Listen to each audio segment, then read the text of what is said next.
it is something that you have to worry about because it can explode anytime yung surge. Eh kung ang mag-surge ang 19, the original, loko na. So, sir, ano ba talaga itong may haka-haka na baka babalik? Is there a possibility really? Yung possibility of a surge, just as what is being observed, Mr. President, sa mga ibang bansa, UK, US, India, South Africa. So, para po sa ating mga kababayan, Mr. President, ay ang tanging epektibong pamamaraan laban sa surge ay yung pagsunod sa atin minimum public health standards.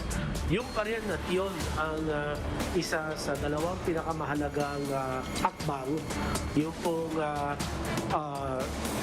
social measures, public health and social measures, at ang vaccination.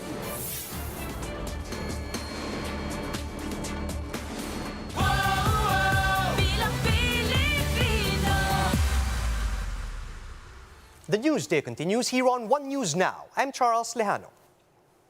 The Lenny-Kiko tandem will be campaigning in separate areas today to maximize the remaining days before the May polls. Meanwhile, one pro-Duterte organization is set to express their support for Robredo's presidential bid. More in this report from Ryan Ang.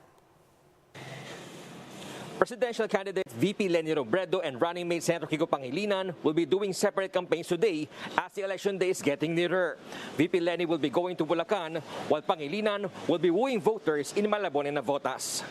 The Vice President will attend the Len Liwanag sa Baliwag North Bulacan People's Rally at the Star Arena in Baliwag, Bulacan. After this, VP Robredo will be attending the Republica 2.0 Tindig ng Bulakenyo at the Malolos Sports Complex in Malolos City. This was organized by Robredo People's Council Bulacan and Bulacan Governor Daniel Fernando. There will be a song performance by Yen Constantino and River Maya, while Senator Pangilinan will join the Volunteers Thanksgiving tagged as Tinig ng mga anak ng Fuchsia at the Paseo de San Antonio Commercial Complex in Malabon. He will also attend the meet and greet with fishport workers and traders at the Navotas Fishport. Meanwhile, more celebrities are endorsing VP Leni for president. In a video message, Boots Anson Roa endorsed Robredo for president and took a swipe at Marcos' dictatorship. She debunked claims that the Philippines had its golden years during the martial law period under Marcos Sr. Aside from Roa, several celebrities recently expressed support for Robredo, including TV host Vice Ganda, actress Nadine Lustre, Catherine Bernardo, Maricel Soriano, Liza Soberano, and actor John Arcilla.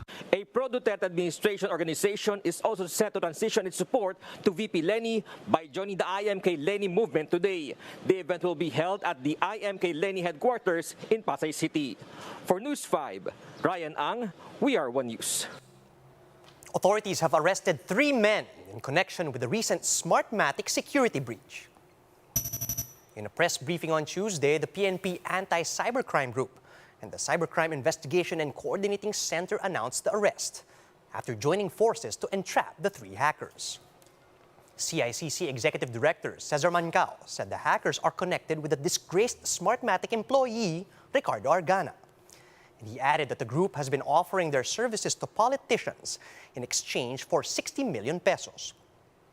But he noted that due to COMELEC and Smartmatic security measures, it is impossible for the group to hack the actual transmissions and results, which is why they're more of scammers than hackers. Ating mastermind suspect, sinabi niya na despite of the many access given by the contacts sa Smartmatic, napakahirap daw talaga manghack sa actual transmission at saka sa result.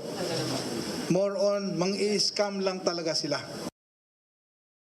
The Interior Department says more and more Filipinos are violating health protocols as the elections draw near. In the latest Talk to the People, DILG Secretary Ed Año said that from around 28,000 violators of the face mask mandate recorded earlier this month, The number has risen to almost 85,000 from April 15 to 24. Over 700 were found to have violated rules on mass gathering, while there are over 9,000 who violated social distancing protocols.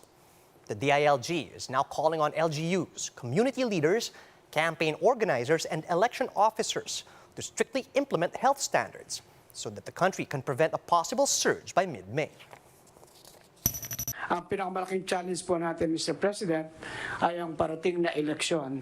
Sapagkat ngayong mayroong campaign period, halos araw-araw po talagang dumudugso ang mga tao pag-attend ng mga rallies at mga campaign o kampanya na umaabot sa 300 or umaabot po sa 6-digit numbers.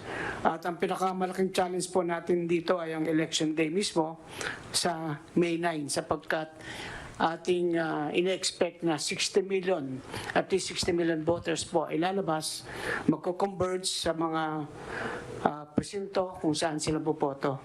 Kaya sisiguraduhin po natin na masusunod ang ating minimum public health standards. Experts are warning that another COVID-19 surge is possible once new subvariants of the coronavirus enter the country.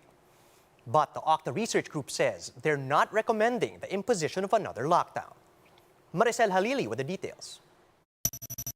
The Octa Research Group has warned the public of another possible COVID-19 surge if new subvariants enter the country. Octa fellow Dr. Guido David said active cases can reach a total of 50,000 to 100,000, or about 5,000 to 10,000 cases a day. This projection is patterned after South Africa and India, where David said the Philippines takes after whenever hit with subvariants.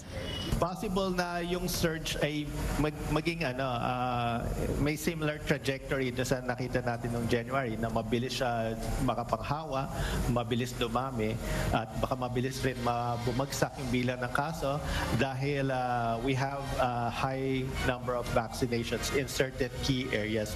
Despite their projection, the Octa Research Group clarified that they do not recommend the imposition of another lockdown.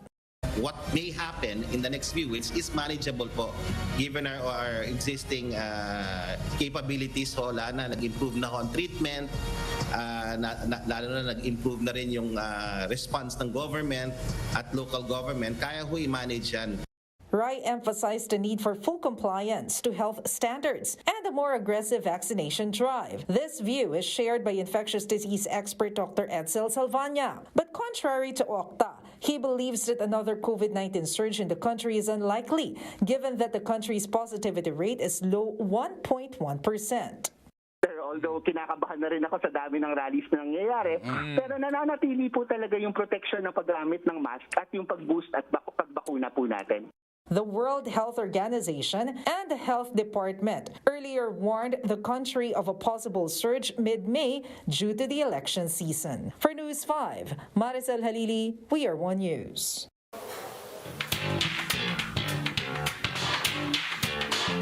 The country's rich textile industry took center stage at this year's Miss Universe Philippines National Costume presentation. With the theme Habi, the pageant required candidates to have at least 30% of their outfits be made of Philippine textiles or weaving. And the candidates did not disappoint in showcasing the country's unique weaving culture. The national costume segment was broadcast on the Miss Universe Philippines TikTok page. Here's a sneak peek.